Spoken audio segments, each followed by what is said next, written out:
Le patriotisme. Cette solidarité du peuple a montré que tout chantage, toute tentative de semer le désordre en intérieur est destinée à l'échec. Nous avons vu une consolidation exceptionnelle de la société. Les organes du pouvoir ont été fermes dans leur position. Ils ont maintenu l'ordre constitutionnel.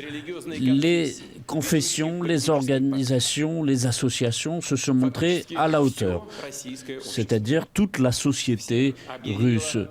Tout le monde a été uni dans cette responsabilité de l'avenir du pays. Je le souligne, dès le début de ces événements, toutes les mesures nécessaires ont été prises immédiatement pour neutraliser la menace qui était apparue et assurer la vie paisible de nos citoyens.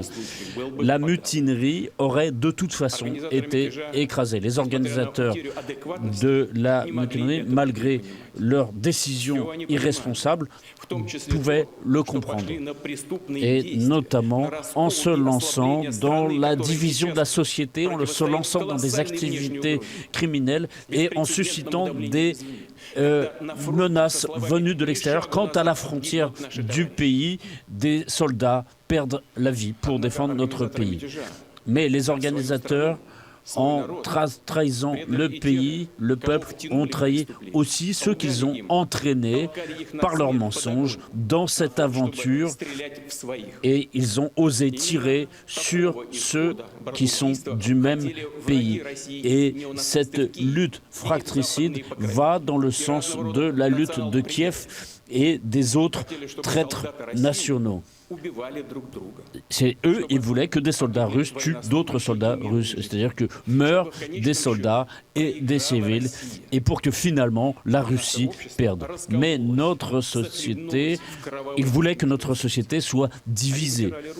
Ils se frottaient les mains en attendant cela qui pourrait compenser leur perte sur le terrain et faciliter leur contre-offensive. Mais ils ont échoué grâce à tous les militaires, à tous les représentants des forces de l'ordre qui se sont dressés sur la route des mutins et qui ont été fidèles à leur serment et à la patrie, et qui ont été courageusement sur le chemin pour défendre la patrie, la Russie. En même temps, nous savions et nous savons que la majorité des soldats et des officiers de Wagner sont des officiers dévoués à la Russie. Ils ont montré leur vaillance en libérant le Donbass et la Nouvelle-Russie. Et en utilisant contre leurs frères d'armes cette force qui s'était battue avec eux pour la Russie et son avenir. Et donc, dès le début de ces événements, sur mon ordre direct, des mesures ont été prises pour éviter un bain de sang. Pour cela, il a fallu aussi du temps, et notamment pour donner le temps à ceux qui commettaient cette erreur de se reprendre, de comprendre que leur entreprise serait rejetée par la société et serait pour la Russie, pour notre État, une aventure qui serait néfaste. Je remercie les soldats et les officiers de Wagner qui ont pris la seule et bonne décision, c'est-à-dire d'éviter un bain de sang, et qui se sont arrêtés à la dernière limite.